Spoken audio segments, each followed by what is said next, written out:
Raj. Do whatever you like. Warren's account. So are you representing Raj or are you representing Warren? I'm representing Jeff. Okay, you can represent Raj as well, why not? Is Raj short for Raj? Is it Raj short for Raj? If you have business cards. Yes, Raj. Which Raj? Yeah, my wife got a Alright. study tomorrow. Where's your tripod? All of us. Broke. Bust. You keep it nice. Yeah. Good morning, Michael Carter. I'm a licensed pellet certifier, licensed by the New South Wales Government. We're we authorise building work all over Sydney at the moment. Today I wanted to talk about compliant development certificates.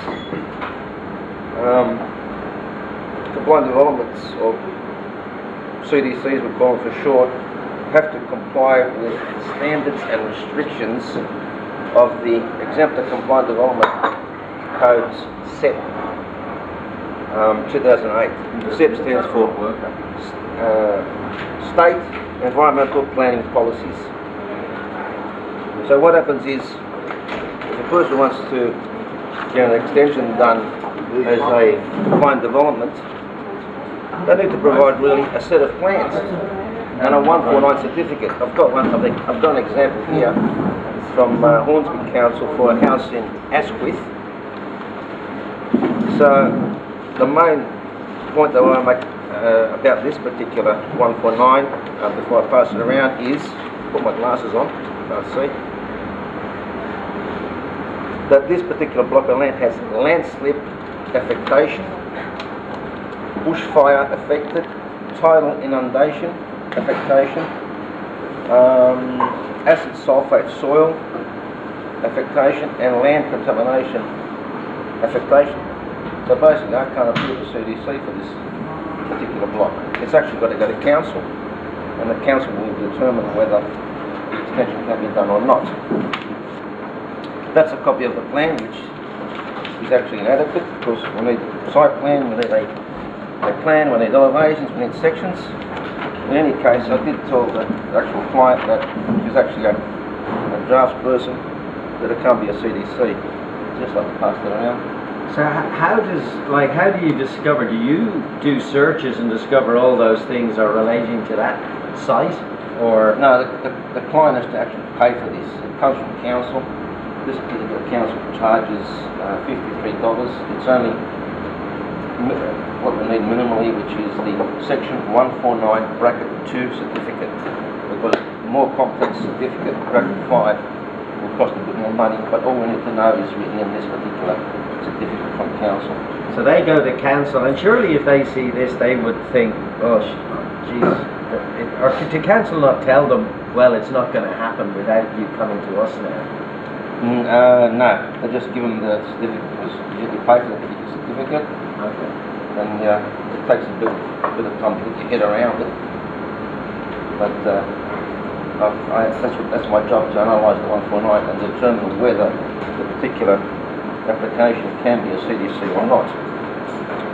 So then we have to actually get into the, like I said before, the Exemplar Compliant Development Code SEP 2008. We have a form of a checklist available, and what we're looking for is application forms. I've devised a few application forms, and this is the application form for a construction certificate in this case. And then there's another form we've filled out. It's all legislative. People have to disclose a few things. Notice of intention to commence the building work. Notice of intention to appoint a principal certifying authority that will carry out the building inspections of the work during construction. And then in the end, if it all complies with the Building Code of Australia, there it is, an old copy. We can look at issuing an occupation certificate. Yes, John.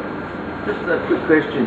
Why private certification? What was the reason private certification came about, rather than just the council doing their job?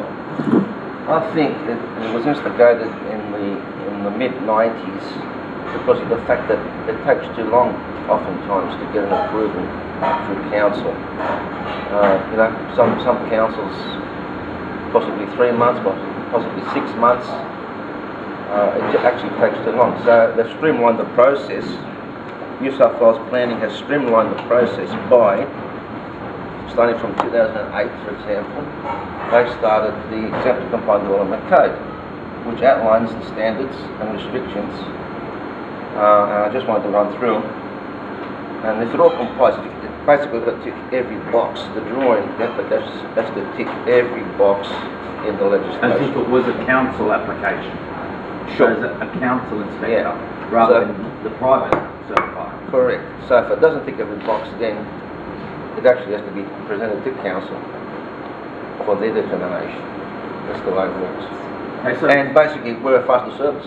so in the case of a certification that's applied through a private certifier and they tick all the boxes, but the process when they're building alters, what power does the certifier have? It doesn't alter because the critical stage mandatory inspections have to be carried out. Like before you pour concrete, it's got to be inspected. Before you cover up the stormwater pipes, it's got to be inspected. It's all in the Environmental Planning and Assessment Act 1979 and the Regulation 2000. Wet areas have to be inspected before the tiles are laid. There's a lot of things that have to be inspected because it's got to be done in accordance with the Building Code of Australia, Volume 2, which relates to Class 1 and Class 10 buildings. Class 1 is basically dwellings, houses. Class 10 is your garages, your pools, decks. Everything has to be in accordance with this. So do you have the Standard. power as a private certifier to say to a builder, hey, you tiled before I've certified it, rip it up? Yes, we do. Because we actually have to check the waterproofing before it's covered up. And in that case there, what we always look for is a certificate from the actual applicator that is carried out in accordance with the Building Code of Australia and the particular Australian standard. So the builders love or hate you? It varies. I like to pass the BCA around. So you really are a quality control system as well. You're not just certification, Sure. you're quality control and building inspection as well. We quality control the overall job. We're checking again particular mandatory critical stages. But generally, the builders are responsible too because they have to build in accordance with the codes and the Australian standards. And they try to take shortcuts, I guess, sometimes. So someone could hire you, let's say because I wanted to build a house or a block of units or whatever, I could get you, I suppose, to come in and overlook the builder. No, Or see what he's doing, make sure he's doing the right thing. it depends. Someone rang up yesterday from a new sign that Mr. John Risser had made for me over there at the Bay Run. He's actually got a private certifier and he's looking for someone to carry out those inspections to check on the private certifier. I said, sorry, I'm a private certifier. I think there's in fact quite a bit of conflict of interest there. And I actually know the particular package home builder and I know the certifiers they use, so he'd be looking for another type of inspector. But in my case, I think if it were council that was actually acting as the principal certifying authority, I may turn around and do checks for a fee. That's my view. So at the end of the day, if an owner of a house 3 years down the track under homeowner's warranty found a problem, other than the builder being liable, but they're covered for it, is the certifier liable as well? Yeah, certifiers are liable. We have to actually, under the legislation, the Building Professionals Act and regulation, we have to hold professional indemnity insurance for 10 years. Yeah. It's a longer time On the than property. on the property. Well, every job we do. Yeah. What happens every when you, certification is what happens when something's not passed? Let's say, for example, something's not passed through the building process and you're recommended that gets fixed. And you know, you've got that 10-year window. What happens after the 10 years if that owner hasn't fixed those things? If inspections are missed during the course of the work, under the legislation, the only acceptable reason is the private certified was not available. You may have been on holidays, you may have been at a seminar. Other than that, the inspection has been missed. in my opinion, there's a big problem there. Because effectively we can't issue the OC. Yes, sir. And what would happen is we'd have to go to council and they would have to apply for a building certificate to legalise the work to a certain degree. And what happens is, you're right, what happens is people start living in their homes. Yeah. Once they reach 10 years, we're not liable any longer. So I what know happens? certifiers that haven't provided any information because of the very fact that they're not liable. I mean, the last inspection occurred on a particular date, and it's been 10 years. And simply the person has to apply to council. They've been living in the property, in fact, so they may face a fine. Depends on how the council sees it. I know of a case in Orange where the house was actually demolished. What, after or before the 10 years? Not sure. But I know of other cases in Sydney where people have been living in homes and they haven't been demolished. Can the council actually do anything after the 10 years? That's what I'm saying, I guess. Well, there was a case in Malabar. A big double-storey house was actually 1 metre too high. Okay. What does the council do? They tell the homeowner to demolish the house? Well, they could put a section 168 and redo it all, right? It's a big house. I think They've been also living it there for a depends while. when it was built. If it was built before the changes were made. So for instance, like my father's got a house in Greystones, right? And he excavated and did everything downstairs. Right? Now, has got no approval or anything. But this was before the council brought out these approvals. Yeah. So they can't make those changes. Sure. Because it's already done before. Well, that would come under like grandfathering there. If the rule didn't exist when they did it, they should be fine. But if the rule exists and you've done it, surely there's... to sell it. It's hard to sell the property without the... Well, you just got to get an engineer certificate then, you know what I mean? And that's all it is. So. Yeah, what happens is the councils turn around and ask for building code of Australia compatibility reports. Just run through the code and check off things that can be checked off, otherwise you ask for an engineer certificate and then it's up to the council, in fact, whether they accept it or not. And what can the council do if they reject? Like I said before, in Orange they actually had a house demolished. I haven't heard of a house being demolished in Sydney for a long time. Well, the usual thing is the usual thing that I encountered is stuff like parking garages or a parking bay that has been built without council approval. Carports. And then put a roll. Exactly. What they do is that they then tell them to take the carport down or the shed down, but not a house usually. That's what happens, yes, correct. So you're better off getting the approvals before you start the work. But I mean, surely they have to adjust it before they can sell that house, don't they? No, they don't. No, they don't. That's the thing. That's why I asked So the it's question. buyer beware. Yes. It is Exactly. Yeah. When you're buying a house, you can actually pay a fee to council to investigate whether or not there are approvals for different Yes. You think it should be the other way round. No, Like well, if exactly. 10 people are thinking of buying a house and they all have to pay to get this into, surely it should be the owner should be on the seller to say this house is fine to be sold. It should be. I think perhaps it should be Or registered. The the real conveyancer estate does that agent. anyway.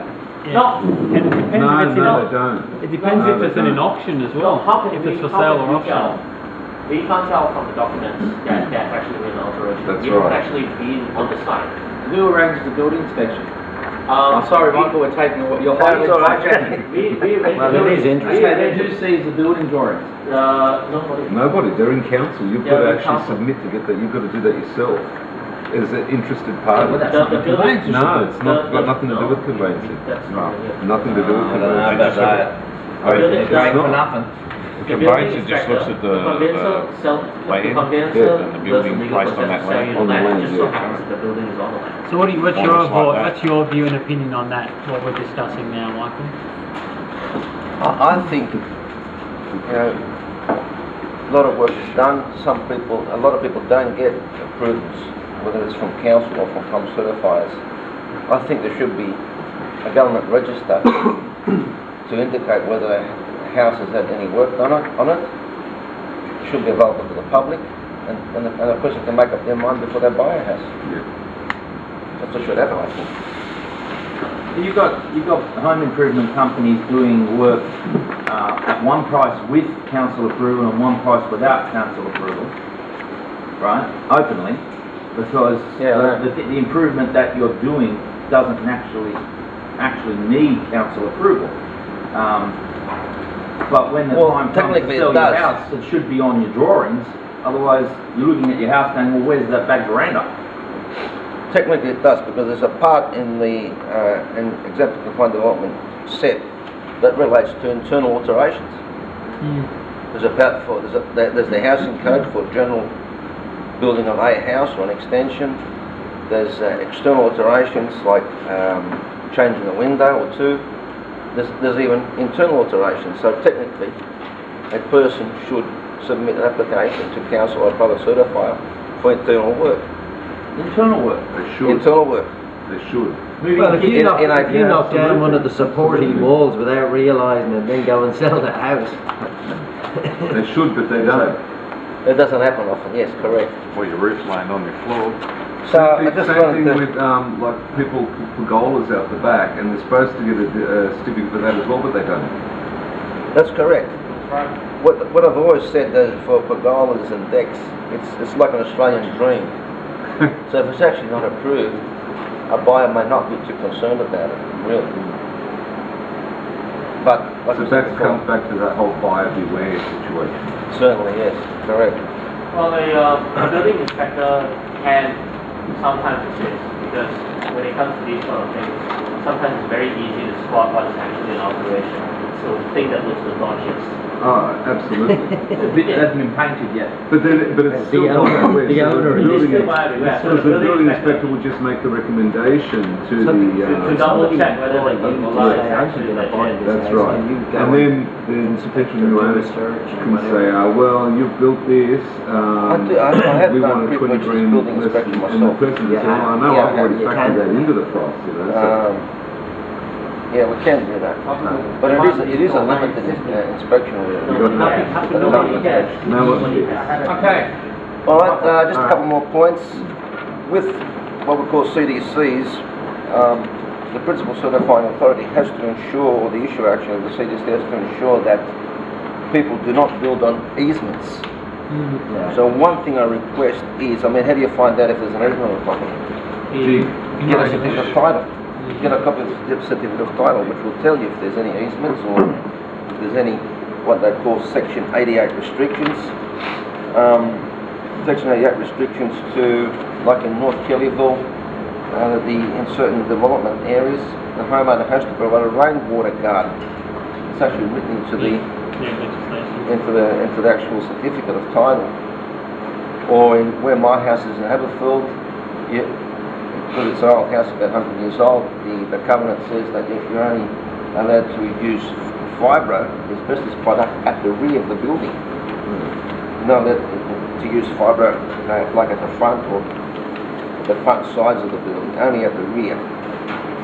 That's what Section 88 restrictions refer to. We have to make sure, like I said in the 149 certificate that I passed around, that we don't approve building work on acid sulfate soils that are level 1 and level 2. That is actually not on the 149 certificate, so that takes further investigation with council to see at what level it's at. I was looking at a house in Appin. It's actually a mine subsidence area, so if your lot of land is in that type of area, it needs approval from the Mines Subsidence Board. It's another standard, another approval. Before we issue the CDC, we actually have to check the lot. We're looking for trees. Private certifier is not allowed to approve the cutting down of a tree. We're looking for proximity to the fire hydrant, because the RFS expects fire hydrants to be no less than 60 metres from one lot of land.